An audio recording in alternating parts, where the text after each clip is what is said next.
Welcome back, everyone. We're still in day 3, Trickster here, and let's see where the story goes. We went inside. We already read this. This is a special library dust with the distinctive smell that you can never confuse with anything else. Yes, library dust. These microscopic pieces of Morty Bold collected works of Marx-Leninism classics. That's interesting. Why does the dust near the fiction shelves smell similar to the dust near the books on physics and chemistry? Why should it smell different? It's dust. You start with those rows. Salvi pointed the bookshelf near Lenin's sculpted head. Okay, but what exactly do I have to do? Just remove the books from the shelf and put them on the floor. We'll dust them and then we'll put them back. Well, that just sounds like oodles and gobs of fun. By looking at all the dust, reading is hardly the pioneer's favorite activity. Any idea where Xenia might be? Don't know. She probably went somewhere. No shit, Sherlock. Strange. It appears that there are just 2 places in the world where one can meet Xenia, the library and the canteen. I got into gear. I guess I've never handled so many books at one time in my entire life. Anyway, I'm much more used to reading from a computer screen or a tablet. Boo! I like to actually hold books. I'm one of those old school weirdos. Firstly, there is no need to pay for electronic books. And secondly, you cannot find everything in printed form. How's it going? Asked Slavia, standing behind the bookshelves. It's okay. It's going little by little. Have you read anything about that? About what? Well, about communism. Nah, I'm kind of more interested in historical books. And adventures. Me too. Well, historical literature wasn't exactly my favorite. The class struggle under socialism was definitely no match for it. Hey, don't hold a grudge against Yulana. I don't. Indeed, I felt that my bad ego mostly recovered from the incident at the canteen. Besides, I managed to cleanse myself of the lunch leftovers in the forest lake. It's not like she's doing all that out of spite. Out of spite or not, one should think through one's own actions. Whatever. I kept moving around dozens of books, written by people totally unknown to me. I'm gonna forget what they are in a minute, and I'll never get to know what they were writing about. Is that a doom of many writers to become a forsaken set of letters in a hardcover on a bookshelf, and in the library of a non-existent pioneer camp reality? Hey, have you finished? Yeah, I think so. Me too. Okay, let's do it this way. I'll wipe them down, and you put them back on the shelves. But I don't remember what order they were placed in before. It's okay, nobody reads them anyway.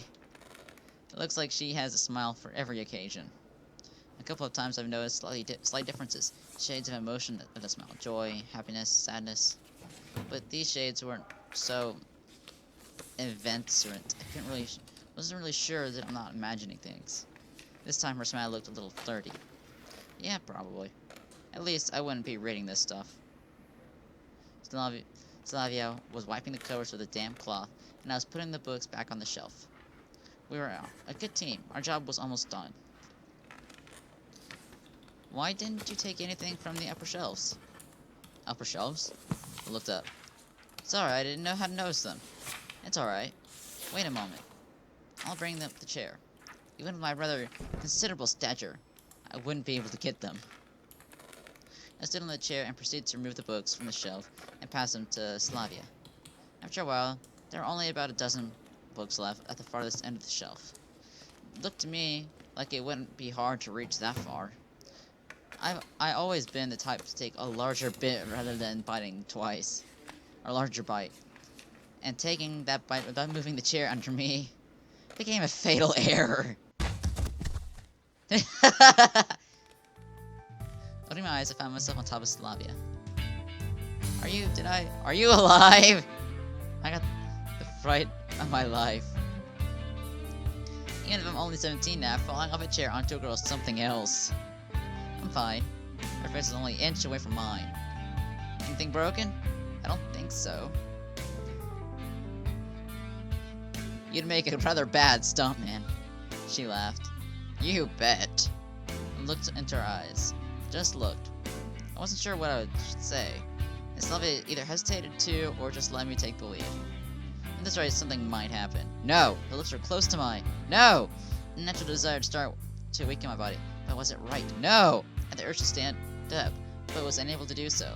Slavia was just lying in silence and looked at me straight in the eyes. All of a sudden, I noticed a bell ring at the end of my ear.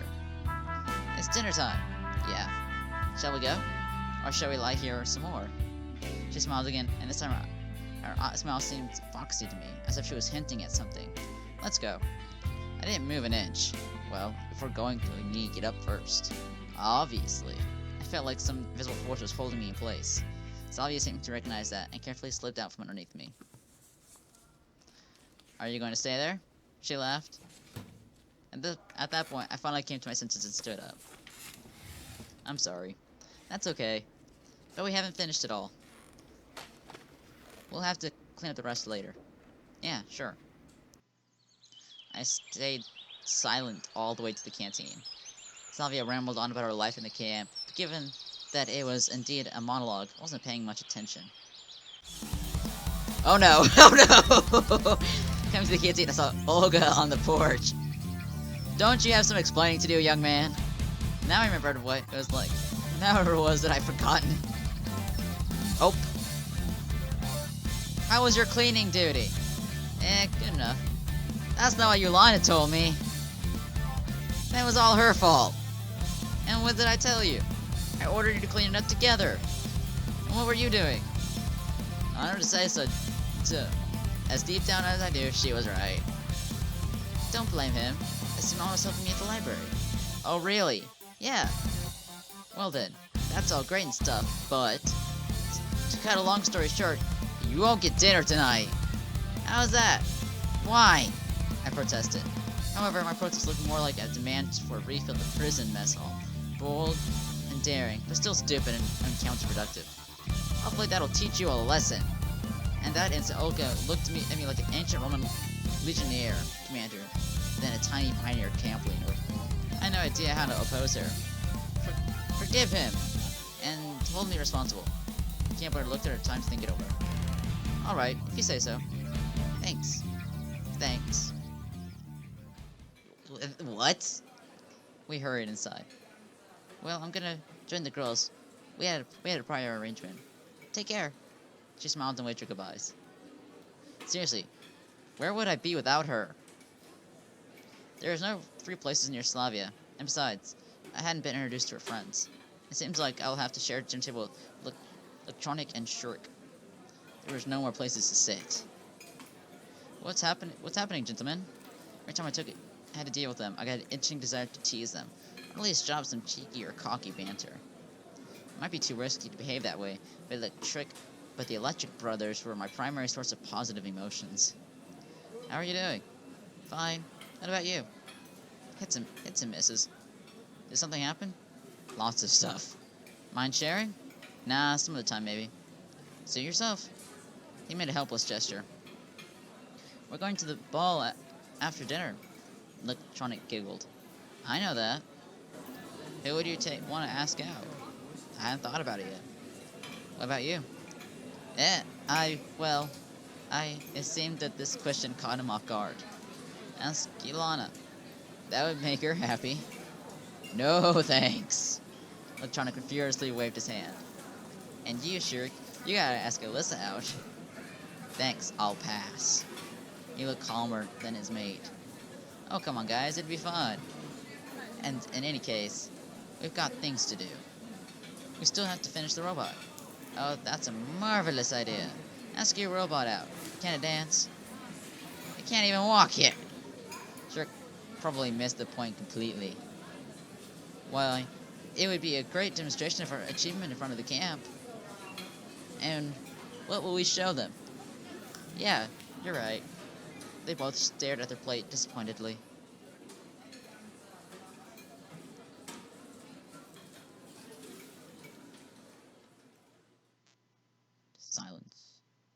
Dinner was over, and the pioneers started to disperse.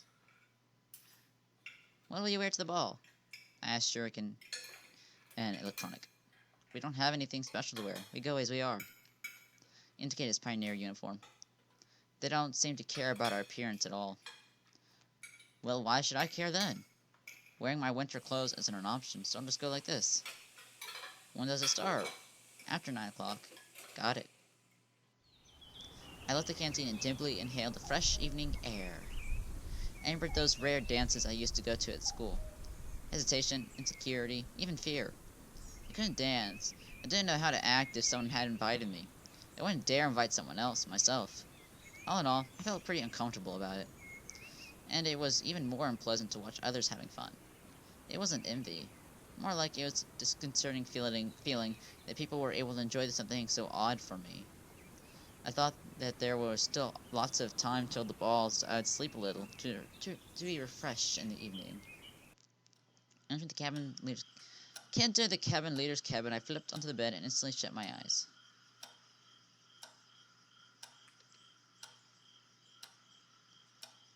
Strangely enough, I got up right on time even without an alarm.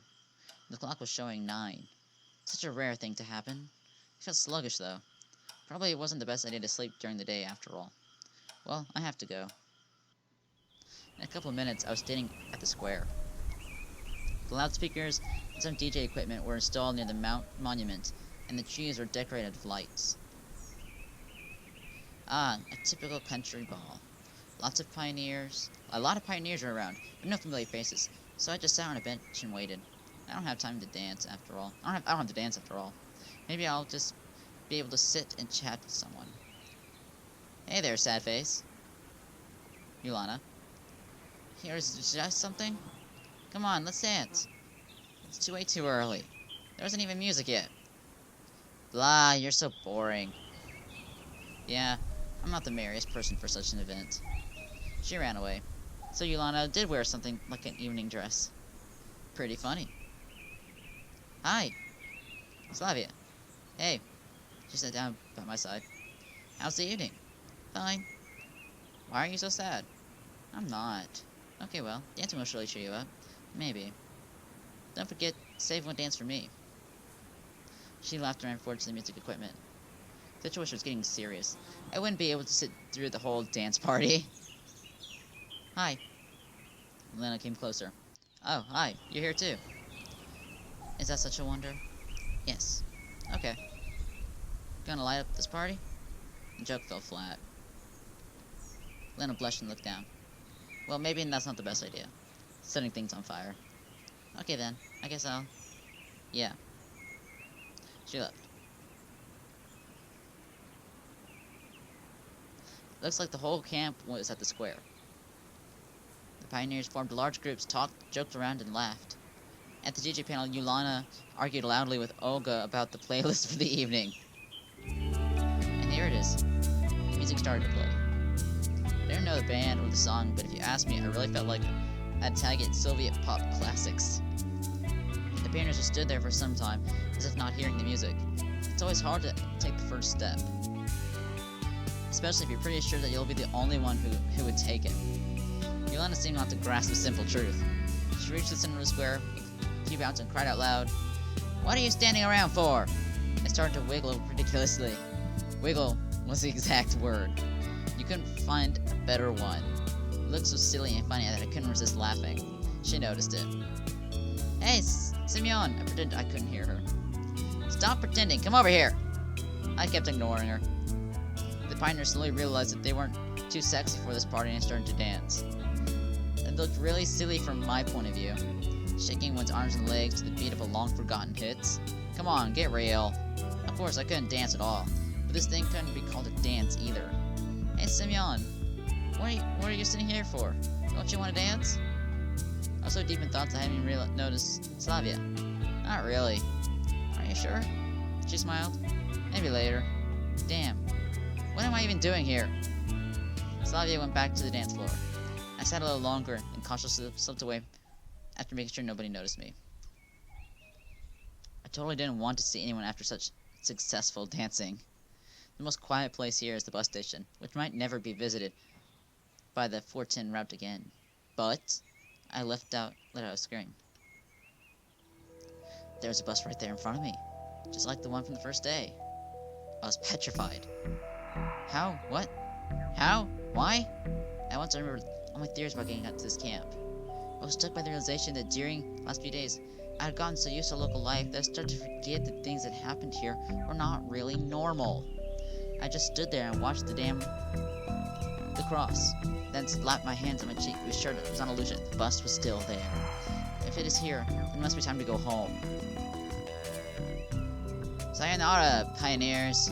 I rushed to the door. Ow! I came to my senses on the ground. My nose hurt like hell. I stood up and tried to understand what's going on. It seemed like I bumped into something. The bus was more real to the touch. I tried to reach out my hand to the door, but there was some kind of invisible wall. I was overwhelmed by the nearly animalistic fear. Fear for everything, the camp, its inhabitants, and this bus. But how the hell did I even get here? What is this damn lacrosse I can't enter? Why is this happening to me? Suddenly a strong, unbalancing wind blew. I turned around and saw a little piece of paper under the wheel of the bus. Something was written on it. You're here for a reason. You're here for a reason. You're here for a reason. You're here for a reason. You're here for a reason.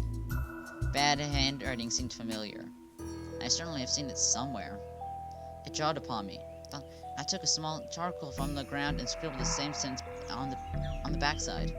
The handwriting was identical. My head cleared. I haven't sent a message to myself from the future.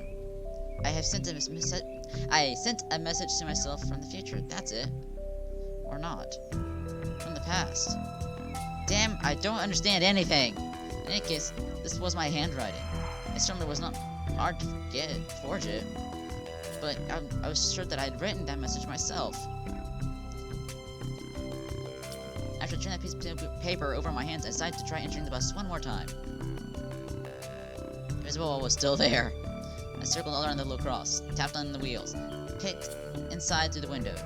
Everything looked absolutely normal, but in reality, it wasn't. Heavy stones just bounced off the glass without visible damage. No effect, not even a scratch. I sat down on the curb and sighed weakly. If you think about it, that piece of paper hinted at something, and it seems that the situation won't do me any harm. Simeon! Seems like the leader is looking for me. Interesting. What would you say about the bus now? Would you still insist that it won't be coming for a few days?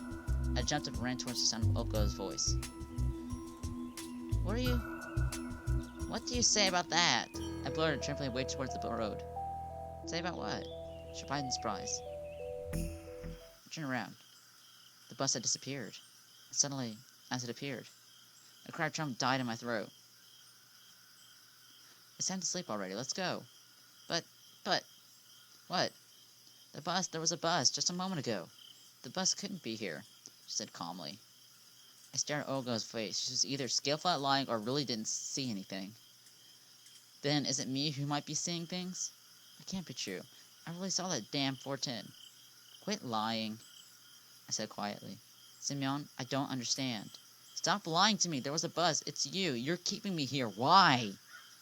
I gritted my teeth but tried to speak with a calm voice. You're scaring me. Time to go to bed. I won't get anything from her as usual. Seriously though, I really wanted to sleep. I walked swiftly past the leader, deliberately not paying any attention to her. I couldn't fall asleep for quite some time, and only the crumpled piece of paper with the words, "You're here for a reason," reminded me the events of these 3 days were real.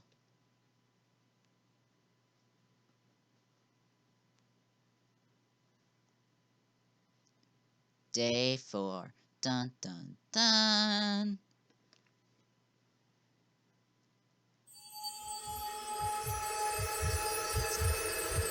I'm going to save it here, and I shall see you in the next one. Bye bye.